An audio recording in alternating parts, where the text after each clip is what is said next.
ഹിറ്റ്ലറുടെ കാലത്തെ ജൂതന്മാരെ പോലെയാണ് കഴിഞ്ഞ 10 വർഷക്കാലം നരേന്ദ്രമോദി സർക്കാരിന് കീഴിൽ രാജ്യത്തെ മുസ്ലിങ്ങൾ കഴിഞ്ഞതെന്ന് AIMIM നേതാവ് അസദുദ്ദീൻ ഒവൈസി. രാമക്ഷേത്ര പ്രതിഷ്ഠ നടത്തിയ ജനുവരി 22 ചരിത്ര ദിനമാണെന്നാണ് രാഷ്ട്രപതി പറഞ്ഞതെന്നും, എന്നാൽ ഗ്യാൻവാബി പള്ളിയിൽ പൂജയ്ക്ക് അനുമതി നൽകിയ ജനുവരി 31 ചരിത്ര ദിനമെന്നും ഒവൈസി പറഞ്ഞു. 500 വർഷം മാത്രമല്ല, അതിനും പിറകെ ബുദ്ധ, ജൈന, ശൈവ കാലത്തേക്ക് തിരിച്ചു പോകുമോ എന്നായിരുന്നു പാർലമെന്റിൽ ഒവൈസിയുടെ ചോദ്യം. നരേന്ദ്രമോദിക്ക് കീഴിൽ കഴിഞ്ഞ 10 വർഷം രാജ്യത്തെ മുസ്ലിങ്ങൾ ആശങ്കയിലാണ് കഴിയുന്നത്. അവരുടെ അഭിമാനവും നിലനിൽപ്പും എല്ലാം അപകടത്തിലാണ്. ഹിറ്റ്ലറുടെ കാലത്ത് ജൂതന്മാർക്കുണ്ടായിരുന്ന മാനസികാവസ്ഥയാണ് ഇപ്പോൾ ഇവിടുത്തെ 17 കോടി മുസ്ലിങ്ങൾക്കുമുള്ളത്.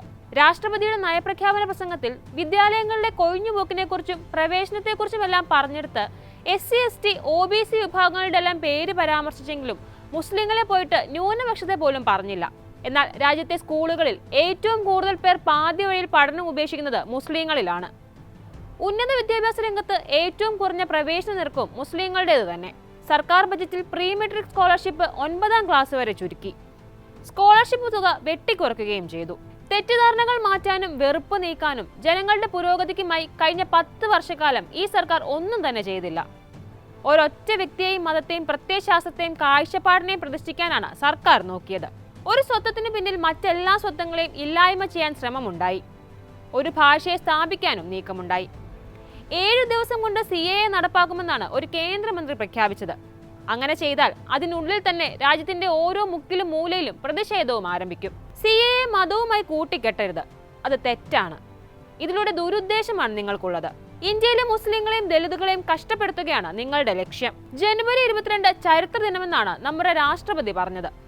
ശരിയാണ്, ചരിത്ര ദിനം തന്നെയാണത്. ജനുവരി 22 ശിലാസ്ഥാപനം 1992 ഡിസംബർ 6 തന്നെ നടന്നതാണ്.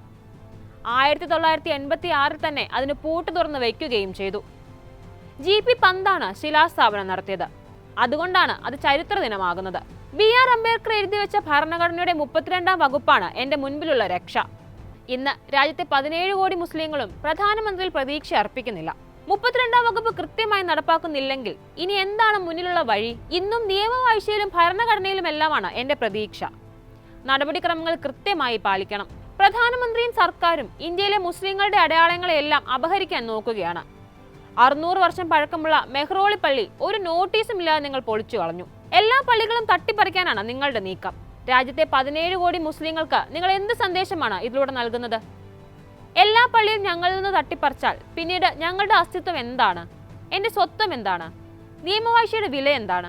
1991 ആരാധനാലയ നിയമത്തെക്കുറിച്ച് നിങ്ങൾ എന്താണൊന്നും മിണ്ടാത്തത്? നിങ്ങൾ ആ നിയമത്തോടൊപ്പമല്ലേ ഉള്ളത്? 500 വർഷത്തെ കഥയാണ് നിങ്ങൾ പറയുന്നത്.